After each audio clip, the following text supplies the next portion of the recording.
तू आत्ता पाणी टाकतोयस? तुला केव्हा सांगितलं होतं आणि तू आत्ता करतोयस? एक काम तुझ्याकडच्याने होत नाही. प्रत्येक वेळेस सारखं वेळ तेच तेच सांगावं लागतं का तुला? आधी मी अभ्यास करत होतो पप्पा, थोडाच वेळ झालाय तुम्ही सांगून. गप्प बस आता. सांगितलेलं काम कर आता.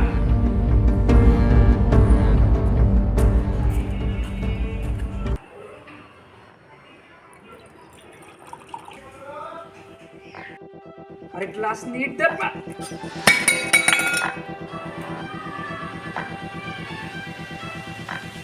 सांगितलं होतं नीट धर. सारखं जरा ग्लास पाडतो. तुला एक काम धड जमत नाही. पप्पा मी नीटच धरलं होतं, माहित नाही कसं पडलं, पण मी पुसून घेतो. हो मग तूच पुसणार आहेस. चुका करता येतात. डबल काम वाढून ठेवतो नुसतं. पुस आता ते सगळं. सॉरी पप्पा, मी करतो सगळं नीटली, पण तुम्ही हेच जर का माझ्याशी नीट बोलला असता तर मला एवढं वाईट नसतं वाटलं. मी मुलगा आहे तुमचा, चुका कोणाकडनं येऊ शकतात.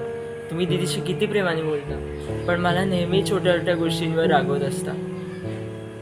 मी तरी तुमचं सगळं ऐकून घेतो.